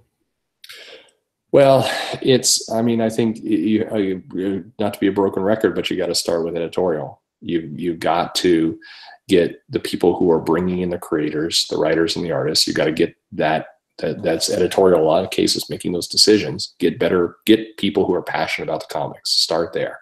The people who are passionate about the comics will go out and search people who are passionate like them, and you will see better talent come into play. And then, unfortunately, the money is hard. But you've got to get more money into the creators. I mean, and maybe that's publish less books and pay your people more and demand higher excellence. Yeah, I was thinking about that too. Like with Dynamite, they'll have, we've talked about that before, but they'll have a great cover and they have a great IP, like say The Shadow or Vampirella or the Green Hornet or whatever. They own a lot of cool stuff, but the inside of the book will be trash. So what gets me too is they'll have like 6 or more variant covers, especially on something like Vampirella. So it's like, instead of spending all that money on a bunch of different covers, why don't you have 1, possibly 2 covers and actually make the inside of the book decent? Mm-hmm. So, people might buy 1 issue, but they're not going to continue buying it when it's like that. Yeah, no, I completely agree. I mean, and I use him as an example a lot. Mark Miller's approach with Netflix. I mean, why is Oliver Copiel? Why is he bringing in the talent that he's bringing in? I mean, he's getting good artists to join him on his stuff, and he's getting it because he's paying for it. I mean, that's frankly, that's the magic secret here. He's putting out dollars, and he's getting better talent in, and as more companies do that, that's what will happen. You get what you pay for, right? Yeah, absolutely. Well, we'll probably start to wrap things up. Did you have any final thoughts, Martin? Yeah, it definitely hurts the big two, all the companies, the comic book publishers, when they can afford to pay like their writers and artists. There's so many underrated creators out there, and you're definitely right about Dynamite. I was looking at my collection right now. As far as Dynamite comic books, I only have like 4 trades, and it's mostly because it's difficult to find any of them with like really good art. And yeah, I guess that's also another thing that uh uh people have to take or publishers have to take into consideration, try to hire artists that appeal to many people, because it definitely hurts when you pay somebody not a lot, but also their art is not that, eye catching or appealing. And so yeah, that's definitely hurting Dynamite, even though they do have some really interesting and legendary characters. But yeah, Marvel and DC, they've been doing good stuff. I was really excited when Jeff Lemire or Lemire came back to DC. He's been doing some awesome stuff. as far as his independent work. He's one of my favorite writers, and I've said this before. I enjoy his books at Marvel. I'm just glad he's back at DC. DC should basically just steal everybody from Marvel. Just take Charles, I Charles think Soule, I think they're Mark trying. Wade, It's Jason essentially what they Aaron. do. Yeah, they should just steal those guys as well as Donny Cates. Uh, Cullen Bond. They should just steal all of them, steal all the talent, and then and then Marvel will will definitely be struggling. Then they'll only have the movies, which will eventually fail too, if you think about it. Well, Marvel probably won't be willing to pay those guys much longer anyway. Yeah, it's really sad because without the Marvel movies, they have been succeeding because they have been stealing ideas from Mark Millar, Brian Michael Bendis. Everything that originated in the comic books, obviously, and all of those ideas into their movies, although they're not mature audiences and all that. But you still, I think Fox great choice in making Deadpool and the last Wolverine movie rated R, because there's a lot of people who also get tired of all the funny stuff when it comes to the MCU. And now that DC has Shazam going on for them, it is gonna be like a teen and like and more geared towards younger audiences. But I don't know. I'm still excited to see those movies. Yeah, I love Marvel and DC. I just don't want the comic books to fail, and then the movies get all the freaking credit, which they don't really deserve, to be honest. Yeah, That's pretty much all I gotta say for that's now. awesome. Perch, any final words? Final No, thoughts? just Before we go? I've been rambling. So thanks for putting up with my nonsense. I think It there's a lot of actually good made a lot of comics. sense. I appreciate that. There's a lot of good comics out there. There's a lot of good stuff out there. I think to anyone, if there's any advice I give, at least for people feeling too down about this stuff, it's that there is hope. Comics will continue, and the best way to support comics for you as a reader is to figure out what you like and keep buying it and support it and keep your head out and try not to get too sucked into the drama, because that's just self-defeating. There are plenty of good comics out there today. I wish there were more, and I wish that some of the behavior was good. And to some of the points, I do believe DC does know how to do better by their creators a bit. They don't let them go completely off the rails, and it's they have a stronger editorial staff, but there are good comics. If you want to read a comic and be entertained, there is a comic out there for you. It's just a matter of finding it. Cool. Yeah, there's always sorry to bother you, or Go ahead. there's always a lot of well, there definitely is a lot of good comic books.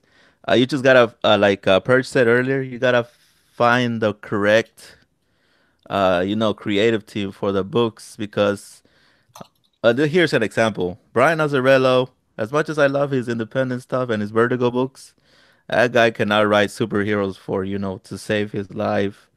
And even though he did do a pretty good job on Wonder Woman during New 52, you can't he's not the correct guy to put on like Superman or Justice League or Flash or Aquaman. He would definitely do an atrocious work in my opinion. Putting Brian Michael Bendis on Superman was a big mistake. Um, yeah, it's kind of Yeah. cliche to say that now. Obviously everybody knows. No, there's His tons of run people isn't that that. are sticking up Yeah. for him, but yeah, I'm with you on that. I'm not enjoying his writing at all. I didn't even give him a chance on this new one. Like, I read his Action Comics story, I read his DC Nation story, and I read some of Man of Steel, and I was just like, no, get away from Superman. Yeah, and that's the sad part. I think that's the only reason I'm gonna pick up those books is because he has a lot of great artists working with him, and those artists deserve to be a part of books that very well, and somebody who's really passionate about the characters, you know. So yeah, that's the big thing that every publisher has to, you know, kind of figure out, because there's a lot of writers and artists who do excellent work in independent books, you know, but then they get hired over to, you know, the big two or whatever, and they just struggle. You know, it's really difficult. I think Donny Case is doing a pretty good job, but he is definitely not gonna do amazing work at Marvel like he was doing, or like he does at Image Comics or Dark Horse, because you know that's all his personal stuff. You know, whenever you get to create your stuff and you're really passionate, you know, and excited about it, you know, things go smooth and very well, you know. And then you have to write like Ghost Rider or Venom or whatever, and then even those characters have had terrible runs. So good luck trying to make those, you know, silly characters have good stories at all. Yeah, so I'm gonna stop, you know, gibbering because No, that's good. We didn't hear, yeah. I like to hear from everybody. It's awesome. You got good insight on this stuff. You've read a lot, so it's always really good to hear what you think. And Yeah, I Donnie, definitely need to you know, read more, catch up on a lot of books. oof, there's so much to read though. It's you never get bored, but it's tough too in a lot of ways to keep up or even catch up. But I guess we'll probably call it a night. I really appreciate you guys and Donna for joining. You know, it was a lot of fun, and you guys had some really great ideas. I hope DC and Marvel listen, and print continues to thrive, and we have lots of good stuff to read, and Perch has lots to sell. Yes, please. Oh yeah. Cool. Do you kind of know what you might do on the next live stream, or not? Not just yet. Okay. No, yeah, I haven't really thought about it yet. All right. Well, I think for the next weekend, I'll be available. It'll be a great pleasure to be back once again. These are really fun, and I'm very grateful to, you know, just join. Because all I do is collect comic books. It's not like I run a business or anything. And I have a geeky group on Facebook, as you know. Yeah. Oh yeah. You can give the shout out for that if you want. All right. Well, I do have a geeky group that's like over a year old by now, and you can search it on Facebook in all capital letters. It's called the Incredible Geekdom, and a little exclamation mark at the end. Yeah, you'll definitely catch us there on Facebook. I think we're the only comic book related group with that name. Although I could be mistaken, you know. But There's so yeah, many there's so many groups that look alike on Facebook, and it's ridiculous. yeah, I think just search for Incredible Geekdom and you guys will probably see it. We're gonna call it good now. Thanks everybody for watching. I really appreciate it. And for everybody, catching it on the re-upload, listening afterwards. I really appreciate that too. And that's all for now. Thanks, and we'll catch you later.